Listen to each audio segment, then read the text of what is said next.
Lord's stuff में आपका स्वागत है। आज की चर्चा का विषय है Indira Sahni versus union of India का केस। 29 जनवरी 1953 को संविधान के अनुच्छेद 340 के तहत राष्ट्रपति के आदेश के अंतर्गत प्रथम पिछड़ा वर्ग आयोग का गठन किया गया। इस आयोग का गठन दात्रे बालकृष्ण केलकर की अध्यक्षता में किया गया।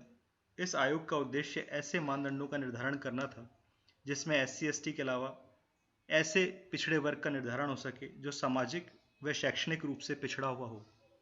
इस आयोग ने अपनी रिपोर्ट 30 मार्च 1955 को सरकार को प्रस्तुत की, जिसे 1961 में भारत सरकार द्वारा अस्वीकृत कर दिया गया तथा इसके बाद 1979 में द्वितीय पिछड़ा आयोग की स्थापना की गई, जिसे श्री BP मंडल की अध्यक्षता में किया गया।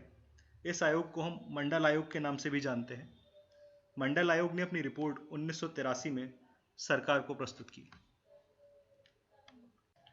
इस रिपोर्ट के आधार पर 1990 में प्रधानमंत्री विश्वनाथ प्रताप सिंह की सरकार ने सरकारी नौकरियों में 27% आरक्षण देने की घोषणा की, जिसके फलस्वरूप देशव्यापी विरोध शुरू हो गए, जिस पर bar council of supreme court ने एक रिट पिटीशन फाइल की और स्टे ऑर्डर लिया। 1992 में PV नरसिम्हा राव की सरकार ने मेमोरेंडम की मदद से आर्थिक आधार पर आरक्षण को 10% बढ़ाकर 37% कर दिया। इससे देश में एक बार फिर विरोध की लहर चालू हो गई और अंततः सुप्रीम कोर्ट में 9 जजों की बेंच ने इस केस पर अपना फैसला सुनाया। इस केस की मुख्य याचिकाकर्ता इंदिरा साहनी ने दिल्ली के झंडे वाला एक्सटेंशन के अंदर एक रैली देखी और उससे प्रभावित होकर उन्होंने कोर्ट में एक रिट पिटीशन दायर की। शुरू में इसे 2 जजेस की बेंच के लिए रेफर किया गया और धीरे धीरे मीडिया कवरेज के थ्रू मामला बढ़ने पर 3 जजेस की बेंच, 5 जजेस की बेंच, 7 जजेस की बेंच और अंततः 9 जजेस की बेंच बनाई गई।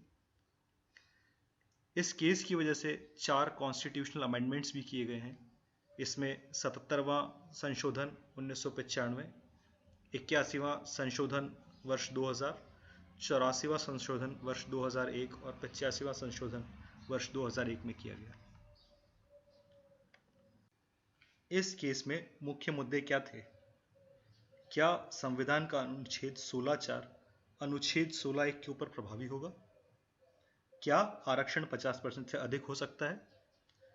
क्या पहले से वर्गीकृत पिछड़े वर्ग का और किसी प्रकार से पुनः वर्गीकरण किया जा सकता है?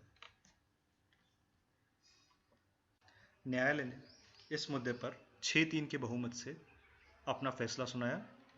वो निर्णय इस प्रकार था: अनुच्छेद 16(4) के तहत पिछड़ा वर्ग का वर्गीकरण आर्थिक आधार के अलावा जाति के आधार पर भी किया जा सकता है।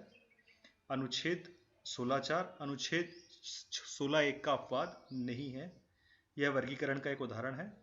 अनुच्छेद 16(4) के तहत आरक्षण किया जा सकता है।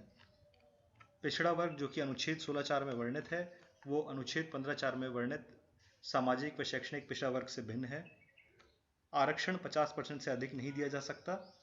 अनुच्छेद 16(4) पिछड़े वर्ग का वर्गीकरण अति पिछड़ा वर्ग में करने की अनुमति देता है, परंतु पदोन्नति में आरक्षण का कोई प्रावधान नहीं करता है। कार्यपालिका का कोई भी अधिकारी आरक्षण का प्रावधान नहीं कर सकता। जजों ने बहुमत से फैसला दिया कि मंडल आयोग की रिपोर्ट की यथार्थता व पूर्णता पर कोई सुझाव या टिप्पणी करने की कोई आवश्यकता नहीं है। स्थायी वैधानिक निकाय अत्यधिक या अल्प समावेश के मुद्दे पर परीक्षण करेंगे।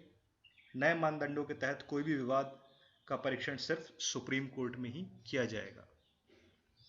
इंदिरा साहनी बनाम यूनियन ऑफ इंडिया केस के कारण संविधान में 4 संशोधन हुए। 77वां संविधान संशोधन 1995 में, जिसमें नया क्लॉज 16(4)(a) जोड़ा गया।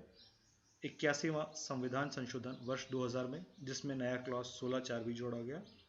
84 व 85वां संविधान संशोधन वर्ष 2001 में किया गया, जिसमें पदोन्नति के विषय में किसी भी वर्ग को बदला गया। पदोन्नति के विषय में किसी भी वर्ग की अनुवर्ती वरिष्ठता से। उम्मीद करता हूं कि आप सभी को हमारा वीडियो पसंद आया होगा।